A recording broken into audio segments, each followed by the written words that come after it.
คาเฟ่ขย้อนสังขย้อนรัดสังเจ้าจ้างไปหนึ่งขันอันไทยเงาตรงวิดีโอลงเลย TikTok Facebook จังไหนนะอันใกล้ๆไรหันมันจึงนางเอาเพลงเอาก้อมลงห้ามนั้นก็ห้องเพลงห้องก้อมลงว่าในมังปอกมังเลยยังใกล้ไรหัน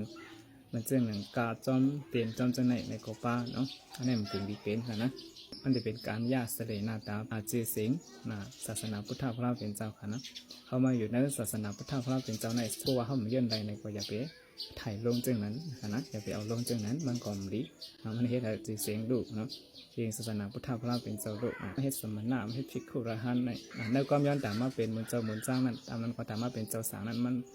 ย้อนไม่ว่าตาเขาป้วนทุกข้ายังเปว่ากูลองทุกข้าผ่านใจเสด็จมาเฮ็ดเป็นเจ้าสางเจ้าจ้างในขณะนั้นยังเป็นนั่นแหละเขากึ่งดียังตื้อกำตาดีเขาป้ป้วนอะไรตั้งทุกข้านั่นเว้ยนะกันเขาเอาลงเลยโซเชียลมีเดียใน TikTok ใน Facebook ว่าจะไหนกึ่งดีเป็นอันทำตลากึ่งดีเป็นทำสัจจะพุทธะพระเป็นเจ้าเว้ยเนาะอันกึ่งดีเอาต่างเจอต่างลองปืนลงมันจึงความเพลงว่าจะไหนเนาะอันห้องความห้องเพลงลงจะไหนเนาะ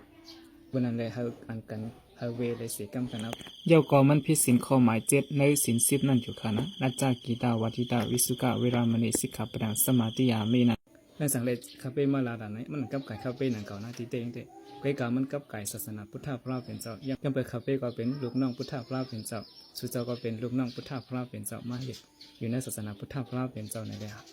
คาเฟ่มีปุนพรอันที่ตักที่ไหนยังสังเจอว่าหันผู้เฮ็ดพิษเลยหันผู้ป้นเปลี่ยนได้อำตักอำไหนในก็ที่ได้ปล่อยว่างก็ติ๊กๆในก็โกเป็นรองหนาก็เป็นรองเพลัมก็ติ๊กๆนั่นน่ะไหน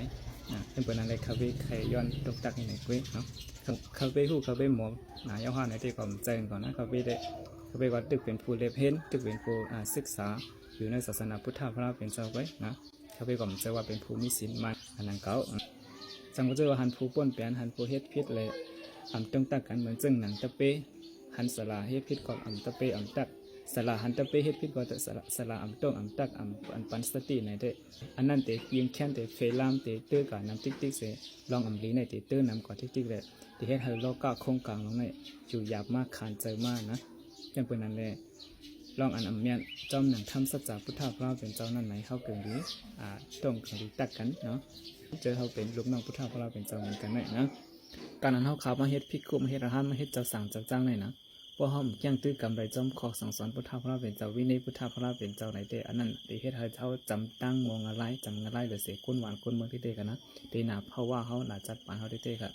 นะเพราะนั้นในเขาเลยพึกย่างตื้อกำเขาพอมีศีลศีลสมาธิปัญญาจอมหนังในทำสัจจะพุทธพระเป็นเจ้านั้นนะมันจังที่เป็นพรดีบุญตาตัวเขาเลยบุญตาตรงวงก้นโลกะเขาบ่ไหลกัดเห็นสื่อสารนั่นเนาะ